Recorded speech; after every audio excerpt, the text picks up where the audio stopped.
I feel like tuna tonight, like tuna tonight, like tuna tonight. I know y'all probably think I'm losing my mind getting excited about canned tuna, but I'm not talking about nothing not no can. I am talking about these beautiful tuna steaks right here. Let's get cooking. So since I do not eat beef, this is a quick alternative for me when I have a craving for steaks. I'll make tuna steaks instead. And tuna steaks is much like your regular beef steak to where they will dry out. So I like to use a marinade for them just to kind of help keep them moistened. So we're going to add some Worcestershire sauce.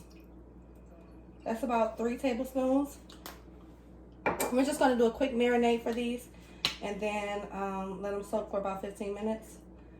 We're going to add a teaspoon and a half of ginger paste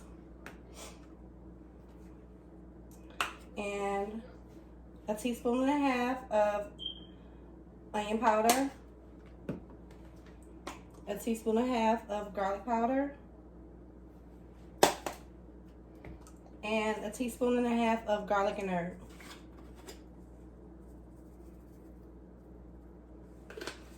Maybe I had to get away with 2 teaspoons. But yeah, this is something that I really like to use as a steak alternative. It helps me with my cravings for red meat. So it's not going to be a lot. You just kind of want to put it on there. And you can actually, I'm going to add a little bit of lemon juice. Just a little bit. This half lemon. I'm going to add that. So about a teaspoon of lemon juice. Just to help cut through. So yeah, we're going to go ahead. Now these steaks are really soft. So you want to be gentle with them.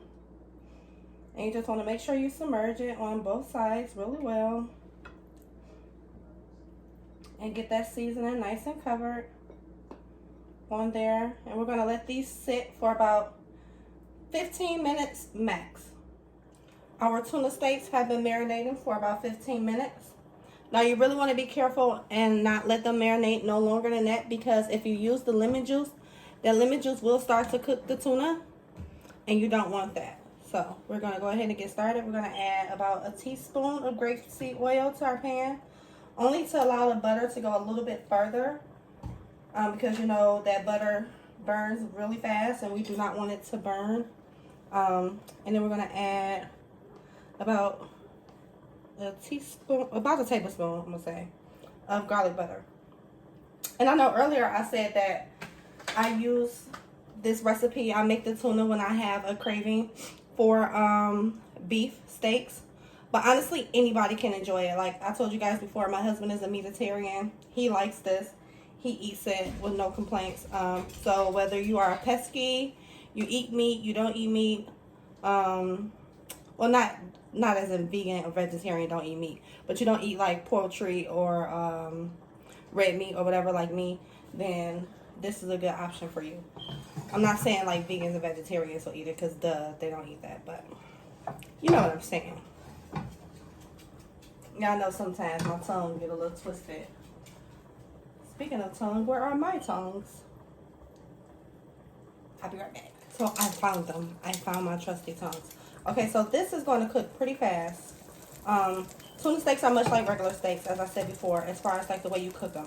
The more you cook them, the more tendency that you have for them to dry out. So with tuna steaks, I like to let them kind of cook a little fast and a little bit high. Some people may tell you something different, but this is just my method, okay?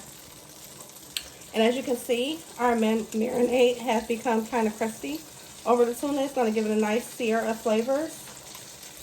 That's exactly what you're looking for. I mean, you can always switch up the flavors. You do not have to use the exact seasoning that I use. This is just what I have a taste for tonight. I'm going to go ahead and put this right in the pan. And you hear that? That's what you want. You want it to start cooking immediately.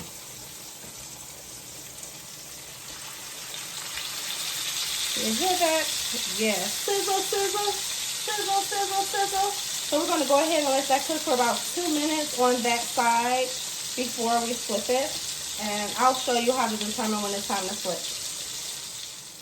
Okay, so now I'm going to try to lift it up so you all can see. You see how most of the meat is kind of like that brownish, opaque, and then you got that top layer that's pink? That's when I like to flip it, because I personally do not like my tuna steak cooked all the way through. I like it kind of medium well, if you will. Oh, I love that brown on this one. You see that one? Because like I said, the more you cook it, the longer you cook it, the more tendency it has to dry out. I mean, if you eat sushi, you really will not have any issue with eating this medium well. If you do not like it, I don't know if medium well will actually like translate over to tuna steak. I may not be politically correct in that, but who cares? I don't. This is just Mrs. Tiffler. But anyway, like I was saying, if you want them to cook a little bit longer than that, you absolutely can. Or you can actually just slice it and do like bites, like little steak bites if you want. And that'll help it cook faster without drying it out. But I like mine that way. Sometimes I cut it up if I'm just going to do like a salad or something like that. When I'm just going to eat it like an actual steak, I make mine like this. So about 2 more minutes and then it'll be done. So our tuna steaks are done. And as you can see, they are still very soft. And they are starting to get really flaky. That's how you know that they're done. The flakier it is, kind of almost like salmon. The flakier the flesh is, the more doneness you have. And we're just going to go ahead and remove these right off the heat. This one's trying to break up on me really bad. So give me a quick second and then I'll show you how it looks on the inside. So when you pull this apart, this is what it'll look like on the inside. So good. Now I'm going to take this a little bit. Can you guys see that? You see how tender that is? How tender and juicy? Perfect. Now you got your good steak. Okay, so I prefer mine with a baked potato, some broccoli. You see the tuna steak right there? Yes. With some ranch and steak sauce. Now, question. What's your favorite steak sauce? Heinz 57 or the regular kind? I forgot. Anyway, I love you guys. Like, share, tag your favorite pesky friends, tag your non-red meat eating friends. Leave a comment. Let me know what you think. As always, love you.